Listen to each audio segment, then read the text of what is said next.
देख रहे हैं पंचायत दिशा न्यूज। लाभार्थी की समृद्धि मोदी की गारंटी अभियान के तहत लोकसभा चुनाव में एनडीए के लिए अब की बार 400 पार के लक्ष्य के साथ लोकसभा चुनाव में 400 से अधिक सीटों की जीत के लिए बीजेपी के पदाधिकारी और जनप्रतिनिधि अलग अलग क्षेत्र में पहुंचकर केंद्र शासन और राज्य शासन की योजनाओं के लाभार्थियों से मिल रहे हैं और उनसे जानकारियां ले रहे हैं। इसी कड़ी में भाजपा के इंदौर नगर अध्यक्ष गौरव रणदीवे शहर के कमाटीपुरा क्षेत्र में पहुंचे, जहां विधानसभा क्षेत्र क्रमांक 3 के कई पदाधिकारी उनके साथ देखे गए। भाजपा नगर अध्यक्ष ने कहा कि लाभार्थियों से योजनाओं को लेकर चर्चा करते हुए प्रधानमंत्री नरेंद्र मोदी की ओर से उन्हें राम राम भी कहा जा रहा है। बहुत अन्याय किया होगा उन्होंने लोगों के साथ। कांग्रेस शासन में जब लगातार कांग्रेस शासन में रही तब उन्होंने लगातार किसानों के साथ, युवाओं के साथ, अनुसूचित जाति जनजाति के साथ जो अन्याय किया है, उस अन्याय का वो जवाब दें। जो लोगों को, दलित, शोषित, पीड़ित, वंचित समाज को उन्होंने लगातार इस भारत में विकसित नहीं होने दिया, लोगों का विकास नहीं होने दिया, उसका वो जवाब दें पहले तो मध्य प्रदेश में आने से पहले। और उसके साथ साथ पश्चिम बंगाल में जो उनकी एनडी अलायंस की सरकार है, जिसमें ममता बनर्जी भी उनके साथ है, एक दलित परिवार को लगभग 50 से अधिक हमारी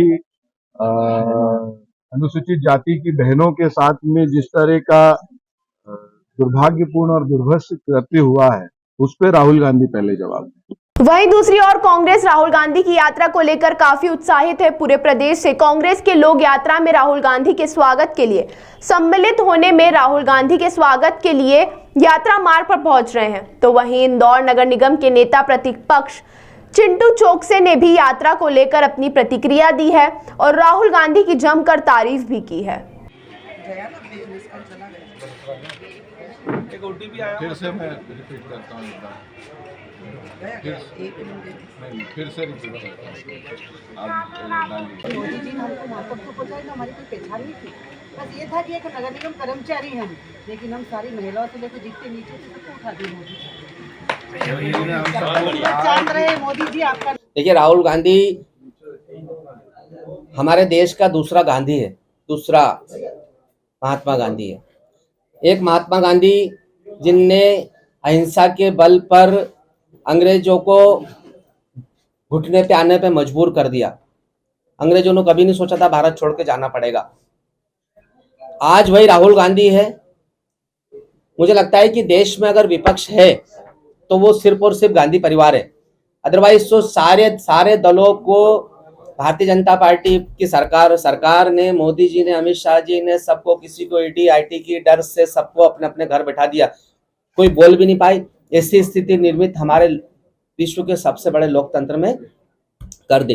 लेकिन चूंकि हमारे नेता साफ मजबूत है, दृढ़ता से, ताकतवर तरीके से इन सांप्रदायिक ताकतों का मुकाबला करने के लिए देश के हर हिस्से में जा रहे हैं, लोगों को जगाने की कोशिश कर रहे हैं। लेकिन समय रहता है हर चीज का। भाई, आपने धर्म की गोली, धर्म की दवाई इस तरह से लोगों को पिला दी कि उसमें से निकलने में थोड़ा सा समय लगेगा। लेकिन मुझे ऐसा लगता है कि लोग अब धीरे धीरे उससे बाहर आने लगे हैं।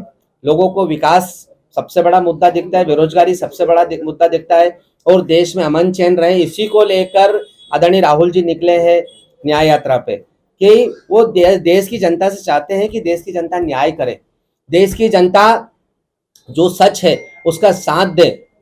इसी को लेकर हमारे नेता पहले पैदल गाड़ियों से लोगों के बीच में जा रहे हैं, लोगों से बातचीत कर रहे हैं, सरकार की नाकामी को बताने की कोशिश कर रहे हैं, और निश्चित ही आज नहीं कल उनका मिशन सफल होगा।